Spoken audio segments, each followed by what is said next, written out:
কবরে কেমনে আছে আমি জানি না। গুনিয়ারচরের কবর, তেবাগিয়ার কবর, গাগটিয়ার কবর, দুলালপুরের কবর, হুমনার কবর। ওই কবর গুলাতে মানুষ কি করে জানেননি?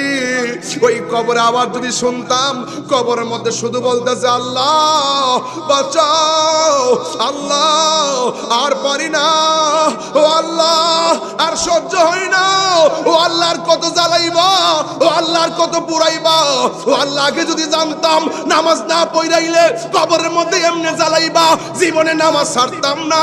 ও আল্লাহ যদি তোমার সঙ্গে নাফরমানি করলে এমন ভাবে জ্বালাইবা, জীবনে কোনোদিন আমরা তোমার বিধানের লঙ্ঘন করতাম না।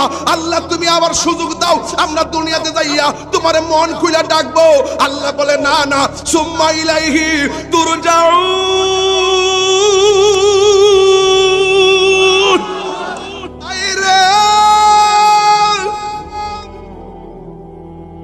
ও গুমরাতে বাগিয়ার বাবা,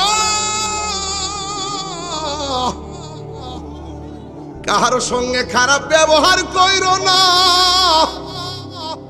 মনে রাখো তোমার ব্যবহারের দ্বারা সে কষ্ট পাইলে একদিন এমন আছে ক্ষমা চাইবার সময় তুমি পাইবা না। কথা বলেন না ঠিক কিনা?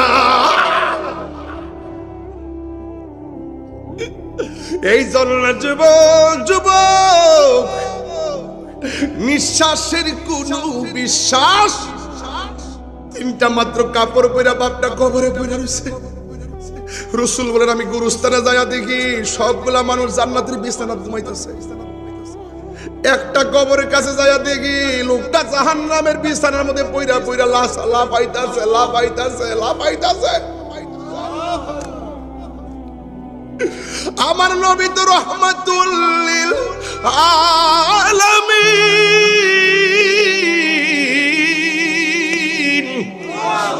উম্মতের দেখা নবীর মায়া লেগে গেছে, চোখের পানি ফালায়া ফালা কান্দে গো।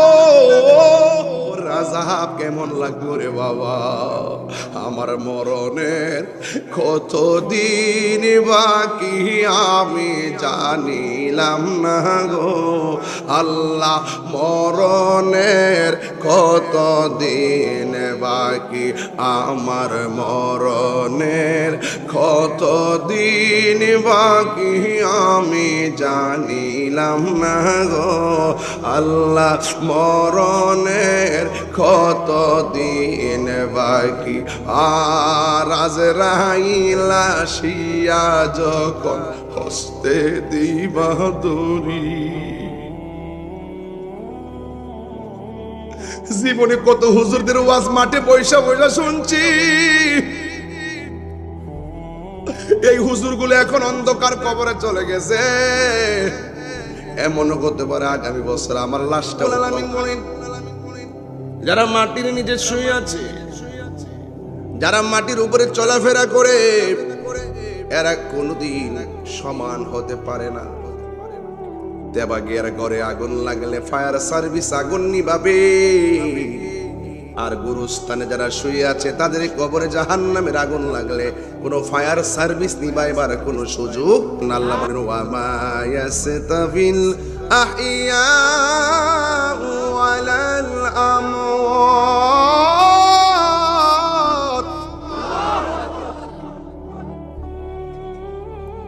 বিসমিল্লাহির রহমানির রহিম।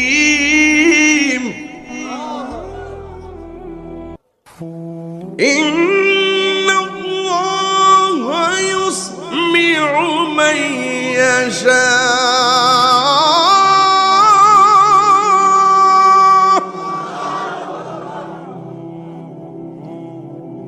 আমরা সব মানুষ যদি গুরুস্থানের মধ্যে যাই,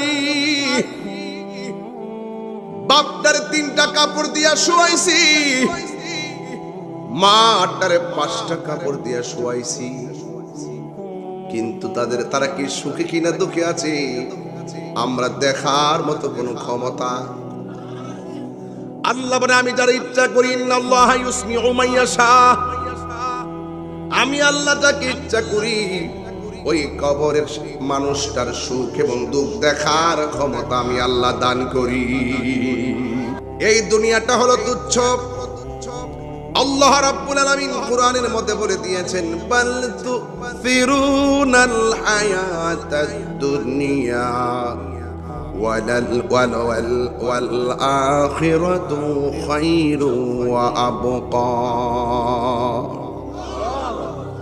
আল্লাহ রাব্বুল আলামিন বলছেন এই দুনিয়াটাই একেবারে নগণ্য।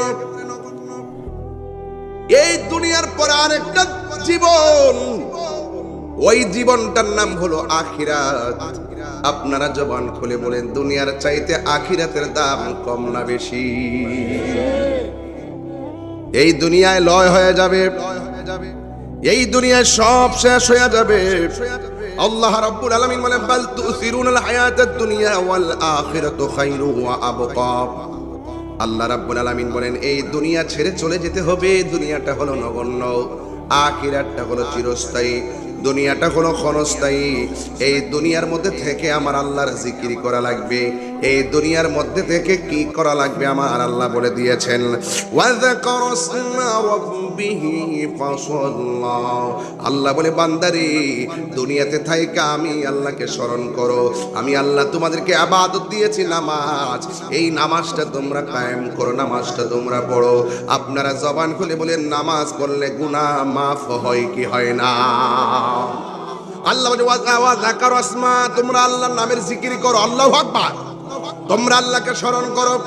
আল্লাহ রাব্বুল আলামিন কোরআনের মধ্যে বলে দিয়েছেন, ফাযকুরুনি আযকুরকুম ওয়াশকুরুনি।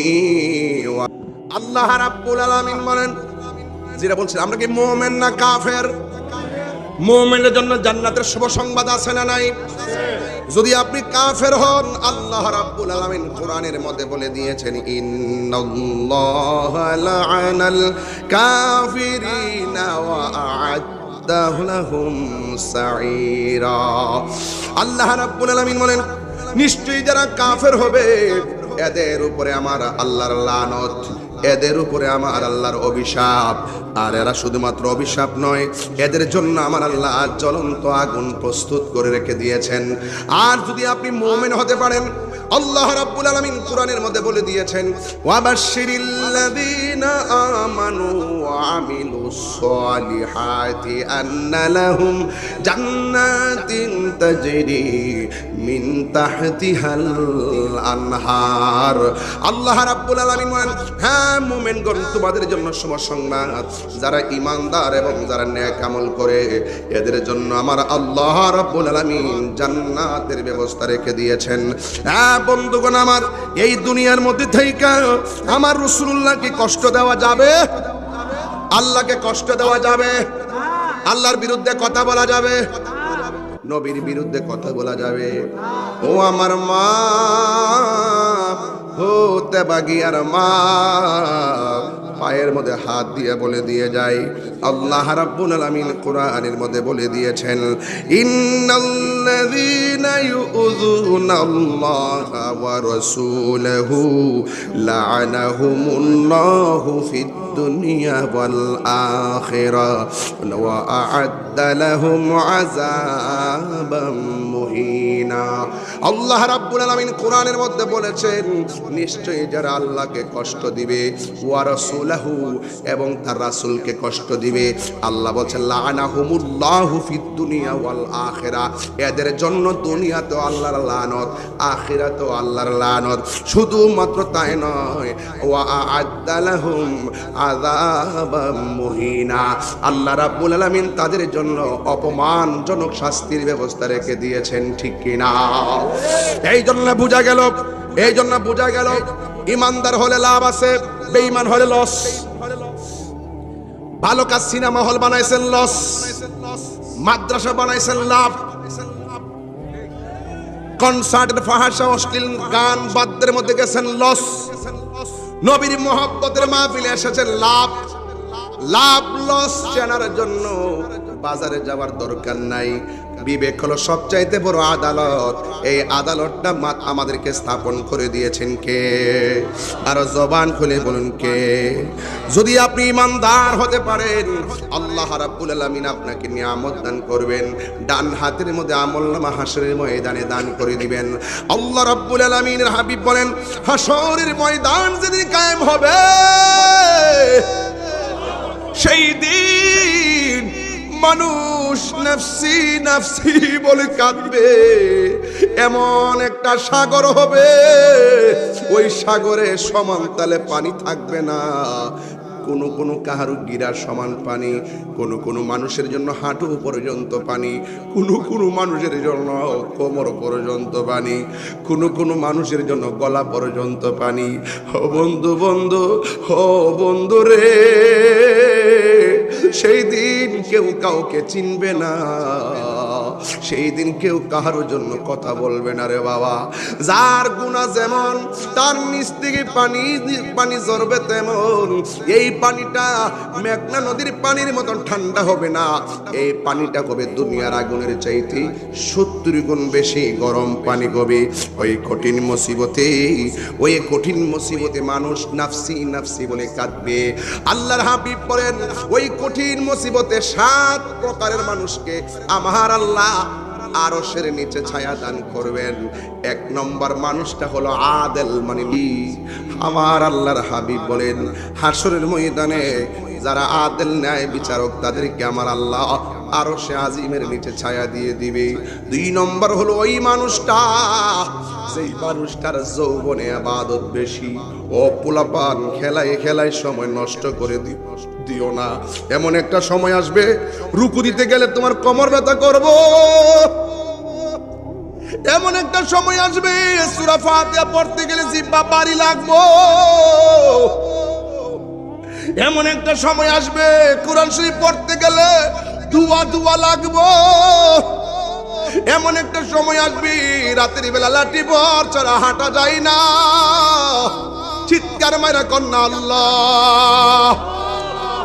এই জন্য আমার নবী, আপনার নবী বলেন, যৌবনকালে যার ইবাদত বেশি হবে, আমার আল্লাহ এদেরকে আরশে আজিমের নিচে ছায়া দিয়ে দিবে। যৌবন যার যুদ্ধে যাওয়ার সময়, তার কথা বলে ঠিক কিনা? এই জন্য রাসূল বলেন, যৌবনকালে যার ইবাদত বেশি, এদেরকে আমার আল্লাহ আরশের নিচে ছায়া দিবেন। 3 নম্বর হলো যার মনটা মসজিদের মধ্যে। নম্বর গেল 4 নম্বর হলো আল্লাহ রাব্বুল আলামিন আল্লাহ রাব্বুল আলামিন হাবিব সুন্দর করে নূরানি জবান মুবারকে আমার নবী, আপনার নবী বলেছেন, 5 নম্বর কে জানোনি? যাদের সামনে গুনাহ করার সুযোগ আছে, হারাম খাওয়ার সুযোগ আছে, প্রকাশ্য গুনাহ করতে যাইয়া হাতের মধ্যে মনে করেন মদের একটা বোতল নিয়েছে, মদের বোতলটা হাতের মধ্যে নিয়ে সামনে দরজা লাগাইছি, পিছনে দরজা লাগাইছে, জানালা গুলা লাগাইয়া দিয়েছে। রাত্র 12টায় 1টা বেজে গেছে। এরপর লোকের হাতের মধ্যে মদের বোতলটা নিছে। এই মদের বোতলটা নিয়ে মুখটা খুলছে, খোলার পরে দেখতেছে সামনে দরজা বন্ধ, জানালা বন্ধ। রাতের বেলা 1টা 2টা বাজে, কেউ নাই, খাইলে কেউ বাধা দিবে না। এই মদটা পান করতে যায় মনে মনে ভাবতেছে, কেউ আমার বাধা দিব না, কিন্তু এটা খেলে আমার গুনাহ হবে, আমি খাবো না কেন? আমার আল্লাহ দেখতেছে, আমি আল্লাহর সামনে কি জবাব দিব? দরুন একটা ছেলে মেয়েকে ফোন করলো, মেয়েটাকে বাহিরে নিয়ে আসলো। আসার পরে বললো, চলো বাপ মা ফলে আমরা বেগে চলে যাই। মেয়েটা বললো, ঠিক আছে চলে যাও। গাড়ির মধ্যে বসে গেছে, একজন আরেকজনের কাঁধের উপরে হাত রাখবে। এরপরে মনে মনে ভাবতেছে, আমরা রে কেউ দেখে না, একজন দেখে, জবান খুলে বলুন তিনি কে? গুনাহ করার সুযোগ আছে, হারাম খাওয়ার সুযোগ আছে, সুদ খাওয়ার সুযোগ আছে, সুদ খাই নাই। ঘুষ খাওয়ার সুযোগ আছে, ঘুষ খাই নাই। চুরি করার সুযোগ আছে, চুরি করে নাই। খুন করার সুযোগ আছে, খুন করে নাই। ঝগড়া করার সুযোগ আছে, ঝগড়া করে নাই। জিনা করার সুযোগ আছে, জিনা করে নাই। যুবক, ওই সমস্ত মানুষের জন্য যারা আল্লাহর ডরে গুনার কাজ ছেড়ে দেয়, আমার নবী, আপনার নবী বলেন, আমার আল্লাহ রাব্বুল আলামিন তার জন্য আরশে আজিমের ছায়ার ব্যবস্থা রেখে দিয়েছে। যদি আপনি এই বিষয়গুলো মাথার মধ্যে না নেন, তাইলে আল্লাহর সঙ্গে যদি নাফরমানি করেন, আর আল্লাহ রাব্বুল আলামিন কাফেরদের ব্যাপারে বলে দিয়েছেন, ইয়াউমা তুকাল্লাবু বুজুহুহুম ফিন্নারি ইয়াকুলুনা ইয়া লাইতানা আতা'না আল্লাহ ওয়া আতা'না রাসূলা। হাশরের ময়দান যদি কায়েম হবে, মুমিনরা তো আরশে আজিমের নিচে ছায়া পাইব, মুমিনরা নবীর সুপারিশ পাইয়া যাইব, মুমিনরা মিজানের পাল্লা পারি হইয়া যাবে। আর আল্লাহর সঙ্গে যারা নাফরমানি করবে, আমার আল্লাহ রাব্বুল আলামিন বলতেছেন, হাশরের ময়দান যেদিন কায়েম হবে, ওই কঠিন মুসিবতের সময় আল্লাহ রাব্বুল আলামিন বলেছেন, ইয়াউমা তুকাল্লাবু বুজুহুহুম ফিন্নার, সেই দিন আমার আল্লাহ রাব্বুল আলামিন তাদের কাফেরদের চেহারাগুলোকে আগুন দিয়ে উপর করে দেওয়া হবে। উপরের চামড়াটা আল্লাহ রাব্বুল আলামিন আগুন দিয়ে থেতলাইয়া দিবে, উপরের চামড়াটা নিচে চলে যাবে, নিচের চামড়া উপরে চলে যাবে। আমার আল্লাহ তার চেহারাটারে উল্টায়া দিবে। যখন আমার আল্লাহ তার চেহারাটাকে উল্টায়া দিবে, তখন কাফেররা বলবে, ইয়াকুলুনা ইয়া লাইতানা আতা'না আল্লাহ ওয়া আতা'না আর-রাসূলা। আল্লাহ রাব্বুল আলামিনের সামনে বলবে, আইরে আইরে ইয়া লাইতানা, আফসোস করে বলবি, আমরা দুনিয়ায় তাইকে যদি আমার আল্লাহকে অনুসরণ করতাম, আমরা দুনিয়ায় তাইকে যদি নবীরে ভালোবাসতাম, নবীরে ডাকতাম, নবীর কথা মতো চলতাম, আজকে আমাদের চেহারার মধ্যে জাহান্নামের আগুন লাগতো না। ওই দি মানুষগুলা আরশে আজিমের নিচে ছায়া পেয়ে গেছে, ওই দি মানুষগুলা মিজানের পাল্লা উত্তীর্ণ হয়ে গেছে, ওই দি মানুষগুলা হাউজে কাউসার পান করতেছে, ওই দি মানুষগুলা মিজানের পাল্লা ওজন হয়ে গেছে, ওই যে মানুষগুলা পুলসিরাটা পার হয়ে জান্নাতের মধ্যে চলে যাচ্ছে। আর কাফেররা বলে, ইয়া লাইতানা ওয়া আতা'না আল্লাহ ওয়া আতা'না আর-রাসূলা। কেন আল্লাহর জিকির করলাম না, কেন আল্লাহর কথা মানলাম না, কেন নবীর কথা মানলাম না? আমার নবী, আপনার নবী বলেন, আল্লাহ ওই সমস্ত বান্দাগুলাকে যাদের নখগুলারে তুমি তামা দিয়া বানায় দিছো, এই তামার নখ দিয়া দিয়া, এই যে এদিকে তাকান, আমার পাগড়ির গোড়ার মধ্যে চুল আছে না নাই? আছে না? ঠিক এই জায়গার মধ্যে কিছু কিছু বান্দা হাসরের মাঠে নখগুলো আমার আল্লাহ তামা দিয়া বানায়া দিবে। এই তামার নখ দিয়া এই চুলের গোড়া থেকে চামড়ার মধ্যে এমন ভাবে টান দিবে, টান দিয়া দিয়া নিজের যেমন করে হাঁসের চামড়া যেমন করে তুলে, পুস্তিরা তুলে না অনেক সময় মুরগির, যেমন করে উপরে চামড়াটা তুলে, গরুর চামড়া যেমন করে ছেলায়, এমন ভাবে নিজের চামড়া নিজে তামাওয়ালা নখ দিয়া এই জায়গাগুলা টান্না টান্না ছিঁড়া ফেলাইব। আমার নবী আমার ডাক দিয়ে বলবে, ও আমার আল্লাহ, ও আমার আল্লাহ গো, এই সমস্ত বান্দাগুলো কাগো যারা নিজের চোখের চামড়া, গালের চামড়া, মুখের চামড়া নিজে নিজে টাইনা টাইনা ছিঁড়তেছে, রক্ত ঝরতেছে। আল্লাহ রাব্বুল আলামিন বলবে, বন্ধু এই বান্দাগুলোকে জানেননি? এই বান্দাগুলো হলো দুনিয়ার জমিনে এক জায়গার কথা আরেক জায়গায় লাগাইতো, এক ভাইয়ের কথা আরেক ভাইয়ের কাছে লাগাইতো, এক বোনের কথা আরেক বোনের কাছে লাগাইতো। এরা হলো দুনিয়ার গীবতকারী, দুনিয়ার মুনাফিকের দল। আমাদের এই এলাকার ভিতরে মুনাফিক আছে না নাই? সমাজের সবচাইতে দ্বন্দ্ব হয় মুনাফিকের কারণে, কথা কোন ঠিক কিনা? এই জন্য আমার নবী বলেন, আমি দেখলাম এমন ভাবে যখন তার চামড়া তুলতেছে, অসহনীয় অবস্থা। এরপরে আমার নবী, আপনার নবী বলেন, হাশরের ময়দানে আরেকটা স্বরূপ হলো, একদল মানুষকে আমার আল্লাহ আগুনের নদীর, রক্তের নদীর মধ্যে ফেলাবে। রক্তের নদী আমরা জীবনে দেখি নাই, পানির নদী দেখেছি। রক্তের নদীর মধ্যে মানুষগুলোরে ফেলে দিবে। এই পানিগুলা সাধারণত তিতাস নদীর পানির মতো নয়, ব্রহ্মপুত্র পানির মতো নয়। বন্ধুগণ, ওই পানিগুলো দুনিয়ার আগুনের চাইতে 70 গুণ গরম বেশি হবে। এমন একটা নদীর মধ্যে তাদেরকে ফেলে দেওয়া হবে। আর নদীর মধ্যে পড়ে গায়ে থেকে রক্ত পড়তেছে, আর রক্তে রক্তে লাল হয়ে গেছে।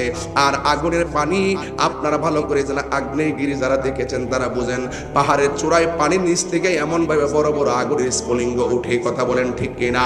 ঠিক এমন ভাবে মানুষগুলো ওই আগুনের ভিতরে এমন ভাবে কাঁপাইতে কাঁপাইতে সাঁতরাইতে সাঁতরাইতে তারা কিনারের মধ্যে আসে, কিন্তু তাদের শাস্তিটা এত ভয়ঙ্কর।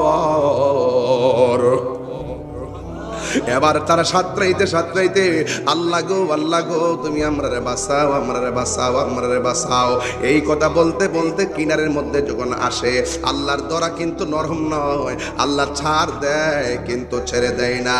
ইন্না বাতশা রাব্বিকা লাশাদীদ ইন্নাহু হুয়া ইউবদিউ ওয়া ইউঈদ ওয়া হুয়াল গফুরুল ওয়াদুদ যুল আরশিল মাজিদ ফাআলুল লিমা ইউরিদ। আল্লাহর ধরা অনেক শক্ত। এই বান্দাগুলা যখন জাহান্নামের ওই রক্তের নদীর মধ্যে হাবুডুবু খাইতে খাইতে আগুনের চাইতে গরম পানিটা, সাধারণত এক কাপ চা দিলে ঠোঁটের মধ্যে গরমটা লাগাইতে পারি না, ঠোঁটটাকে গরম দিকে বাঁচাইবার জন্য কেমনে কি করি, জাহান্নামের আগুন থেকে আমরা কেমনে বাঁচবো?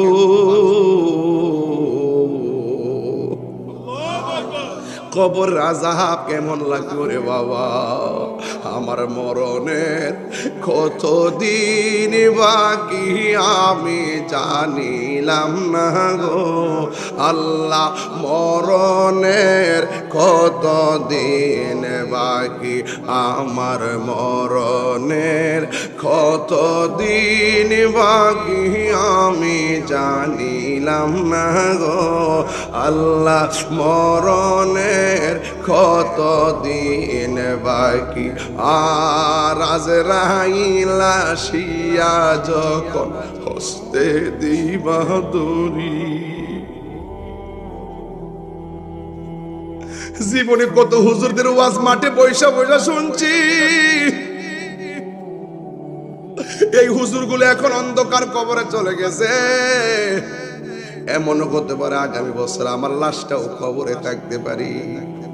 আর আজরাইল আসিয়া যখন হস্তে দিবা দড়ি, তখন আমার মনা ভাই করবালো কালো কি আমি জানিলাম না গো আল্লাহ, মরণের কতদিন বাকি, আর মরণের কতদিন বাকি।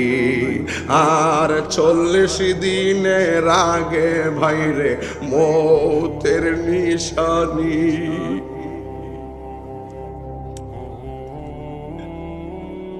40 দিনের আগে বাইরে মৌতের নিশানি, জমদূতে বা হিন্দা নিব চোখে দিয়া কান্দি আমি জানিলাম না গো আল্লাহ, মরণের কতদিন বাকি। আর হায়াত হইল হাতে ভাইরে, মত হইল পায়ে, হায়াত হইল হাতে বাইরে, মত হইল পায়ে, যেই জায়গা যার মরণ লেখা সেই জায়গা সে মরে আমি জানিলাম না গো আল্লাহ, মরণের কতদিন বাকি। আর হায়রে ও গুমরাত বাগিয়ার বাবা, কারো সঙ্গে খারাপ ব্যবহার কইরো না, মনে রাখো তোমার ব্যবহারের দ্বারা সে কষ্ট পাইলে একদিন এমন আছে ক্ষমা চাইবার সময় তুমি পাইবা না। কথা বলেন না ঠিক কিনা? এই জন্য যুবক নিঃশ্বাসের কোনো বিশ্বাস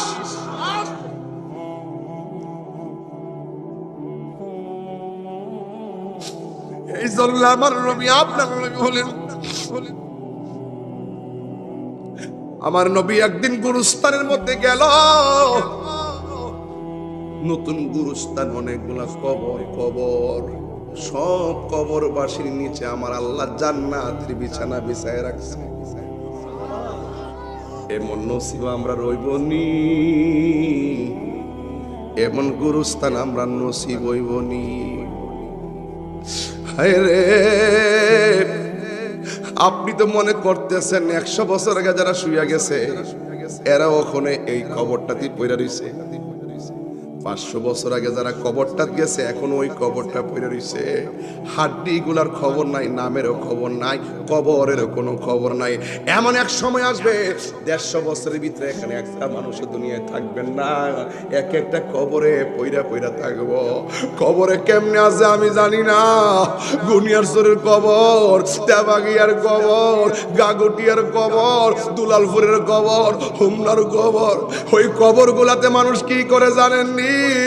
ওই কবরে আবার যদি শুনতাম কবরের মধ্যে শুধু বলতেছে আল্লাহ বাঁচাও, আল্লাহ আর পারি না, ও আল্লাহ আর সহ্য হয় না, ও আল্লাহর কত জ্বালাইবা, ও আল্লাহর কত পুরাইবা, ও আল্লাহকে যদি জানতাম নামাজ না পড়াইলে কবরের মধ্যে এমনি জ্বালাইবা, জীবনে নামাজ ছাড়তাম না, ও আল্লাহ যদি তোমার সঙ্গে নাফরমানি করলে এমন ভাবে জ্বালাইবা জীবনে কোনোদিন আমরা তোমার বিধানের লঙ্ঘন করতাম না। আল্লাহ তুমি আবার সুযোগ দাও, আমরা দুনিয়াতে যাইয়া তোমার মন খুলে ডাকবো। আল্লাহ বলে না না, সুম্মা ইলাইহি তুরজাউন,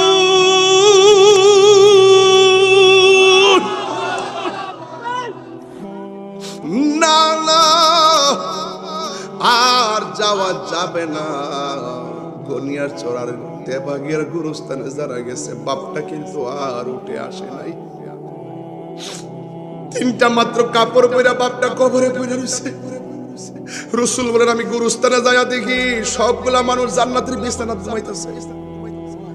একটা কবরের কাছে যায়া দেখি লোকটা জাহান্নামের বিছানার মধ্যে পইরা পইরা লাফাইতাছে লাফাইতাছে লাফাইতাছে।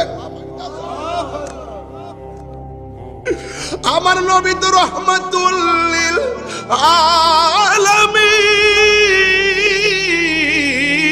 আলামিন, উম্মতের দেখা নবীর মায়া লেগে গেছে, চোখের পানি ফালায়া ফালা কান্দে গো। সাহাবীরা কইল নবী গো আপনি কেন কান্দেন? আমি ওয়াজের শুরুতে বলছিলাম ইন্নাল্লাহা ইউসমিউ মাইয়াশা, আল্লাহ যারে ইচ্ছা করে সে কবরের খবর দেখার ক্ষমতা আছে না নাই? নবীরে প্রশ্ন করে ইয়া রাসূলুল্লাহ, নবী সব কবর দেখলে আপনি হাসলেন, একটা কবর দেখে কেন কাঁদলেন? আমার নবী বলে সাহাবীরা রে দেরি কইরো না, তাড়াতাড়ি বাজারে যাও, বাজার সুক বাজার, বাজারে যাইয়া এলান করে দাও এই গরুস্থানের মধ্যে যত মানুষকে শুয়াইছে তাদের পক্ষ থেকে সাহেবুল বাইত যেন আয়েশা গরুস্থানে যার যার কবরের পারে দাঁড়ায়। ছেলে মারা গেলে ওই কবর পাশে বাবা কিংবা মা দাঁড়াবে, ভাই মারা গেলে আরেকজন আসবে, যার যার কবর পারে যেন তারা আয়েশা দাঁড়ায়। এবারে ঘোষণা দেওয়ার পরে সব কবরের পারে আয়েশা আপন জন্য দাঁড়ায় গেছে। আর সাহাবীরা মনে মনে ভাবে ও যুবকের দল, সাহাবীরা মনে মনে ভাবেন আমার নবী সব কবর দেখে হাসছে, কিন্তু একটা কবর দেখে নবী কেন চোখের পানি ফালায় কাঁদছে এটা জানার জন্য আজকে আমার দেখা লাগবে। এই কবরের পারে কে আয়েশা দাঁড়ায় এটা আমাদের দেখা লাগবে গো। এই কথা বলার পর সাহাবীরা মনে মনে ভাবতেছে যে এই কবরটার দিকে তাকায়া রাসূল কান্না করেছেন, এখানে দেখবো কে আয়েশা দাঁড়ায়। এরপরে সাহাবীরা তাকায়া দেখেন এই জায়গার মধ্যে অন্য কেউ দাঁড়ায় নাই, কোনো ছেলে দাঁড়ায় নাই, কোনো পুরুষ দাঁড়ায় নাই, জোয়ান কোনো মানুষ দাঁড়ায় নাই, বুড়া একটা মহিলা লাঠিটা বর কইরা কইরা ওই কবরের পারে আয়েশা দাঁড়ায় গেছে রে আব্বা। সাহাবীরা কই দেখছস নি রে মহিলার দুর্ভাগ্য কত? নবী কই আম্মা, কই ইয়া রাসূলুল্লাহ কি এই কবরে যে আসছেন এই কবরের মানুষটা আপনার কি লাগে? কই কবরের ছেলেটা আমার সন্তান লাগে। কই জানেননি সন্তানটা কবরে কেমন আছে? ইয়া রাসূলুল্লাহ নবী গো আমি জানি না, কিন্তু আমার আল্লাহ এবং রাসূল ভালো জানে। ও নবীজি, নবী গো, ও মায়ার নবী, আমার আল্লাহ ভালো জানে। এই কথা বলার পরে আমার নবী, আপনার নবী বলেন, আমি দেখলাম আজকের গুরুস্থানের সব মানুষগুলো জান্নাতের গালিচায় ঘুমায় রইছে, একমাত্র আপনার সন্তানটা জাহান্নামের বিছানার মধ্যে চিল্লাইতেছে। এই কথাটা যেই মাত্র মা শুনছে, পৃথিবীর সব মা সন্তানের কষ্ট শুনলে চোখের পানি ফালায় কান্দে, কিন্তু এই মহিলাটা চোখের পানি ফালায় কান্দে না। যখন বলছে তোমার পোলা কষ্টে আছে, মহিলাটা মুস্কি মুস্কি হাসতেছে। ওই নবী ডাক দিয়া বলে, মা আপনি কেন হাসতেছেন? অথচ আপনার পোলাটা কষ্টের মধ্যে আছে গো নবী, আপনি কেন হাসতেছেন? এই কথা বলার পরে মহিলাটা ডাক দিয়ে কই, নবী গো, আমি কেন হাসি জানেননি? আমার পোলাটা যেই দিন কনসেপ্ট হয়েছে সেই দিন থেকে আমি বড় খুশি। আমার পোলাটা যেদিন পেটে নড়াচড়া করে এই দিন থেকে আমি খুশি। আমি রাতের বেলা ঘুমাইলে আমার পেটের মধ্যে লাথি মাইরা কান্দায়, এরপরও আমি খুশি। আমার সন্তান ভূমিষ্ঠ হওয়ার সময় আমি নাকি বেহুশ হয়ে গেছি, হুশ হওয়ার পরে আমি খুশি। এই সন্তানটা শীতের দিন ডান পাশে প্রস্রাব করলে বাম পাশে নিয়ে গেছি, বাম পাশে করলে বুকের মধ্যে নিয়ে গেছি, নিজের শাড়ি কাপড়টারে সিরা সিরা তল বিছনা বানাইছি গো। ও নবী গো, নবী গো, নবী গো, একদিন নয় দুই দিন নয়, আমি আর তার বাবা মিল্লা সন্তানটারে রক্ত দিয়া, গাম জড়াইয়া, স্বর্ণ বেচা, জীবনটা দিয়া তারে আমি মানুষ বানাইছি। তখন আমার সন্তান বড় হইতেছে, আমরা দুইজন বুড়া হইতেছি। আমার সন্তান বড় হইতেছে, আমাদের বয়স কমতে কমতে হাতে লাঠি এসে গেছে। আমার পোলা চাকরি হইয়া গেছে, তখন আমরা বেকার হইয়া গেছি। যতদিন আমাদের রথ আসিল ততদিন সন্তানের খবর নিতাম পারছি গো। এখন আমরা বেকার হইয়া গেছি, সন্তানকে ম্যাজিস্ট্রেট বানাইছিলাম একটা কারণে, আমার পোলা আমরা শেষ বয়সে দীক্ষা রাখবো। ইয়া রাসূলুল্লাহ, নবী এত বড় আশা কইরা এত কিছু করলাম, কিন্তু আমার সন্তানটা আমরা খবর নেই না, আমার এমন কষ্ট দিছে। এই কষ্টের কারণে, এই দুঃখের কথা কাউরে না কইয়া শেষ পর্যন্ত আমি না পারতে আমার আল্লাহরে কইছি, ও আমার আল্লাহ, ইয়া ও আল্লাহ গো, আমার পোলাটা আমার সম্মান করে নাই, আমার পোলাটা আমার দেখে রাখে নাই। ও আল্লাহ, আমার পোলা আমার যেমনে কষ্ট দিছে তুমিও তারে কষ্ট দিও। আমি যে সন্তানের জন্য বদদুয়া করেছি, আল্লাহ যে বদদুয়াটা কবুল করছে, এই জন্য আমার কাছে খুশি খুশি লাগতেছে। আল্লাহ আমি ফাগুনির ডাকটা শুনেছে।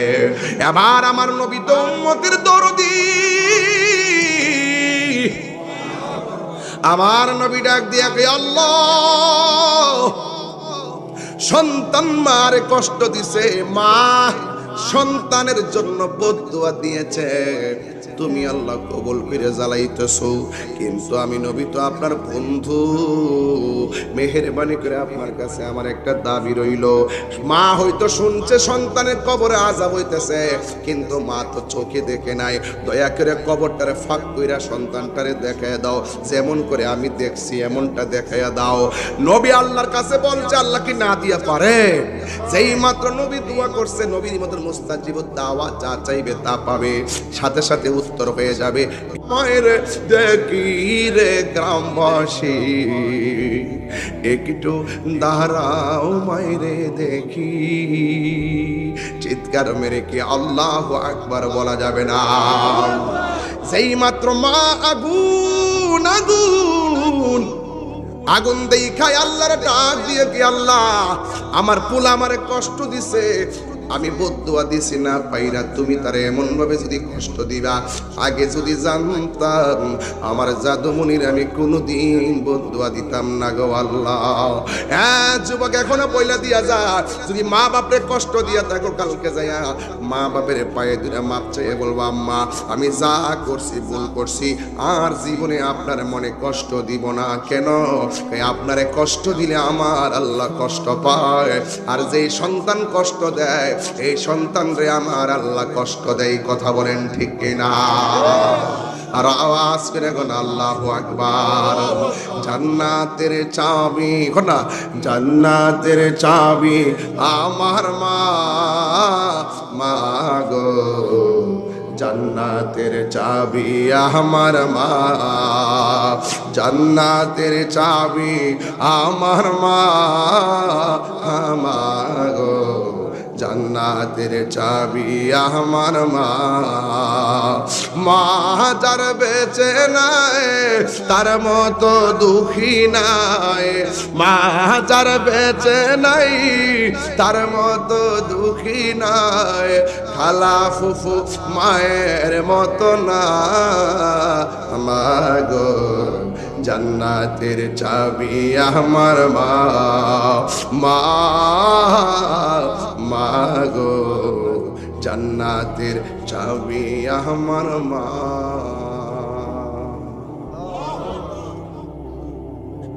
মা ডাক দিকে আল্লাহ, ওই সময় আমার ডাক শুনছো, আজকে যদি আমার ডাক শুনতে নাও পাও, যদি আমার ডাক না শোনো, তোমার বন্ধুর উসিলায় আমার পোলার কবরটার ভিতরে নূরের বাতি জ্বালাইয়া দাও।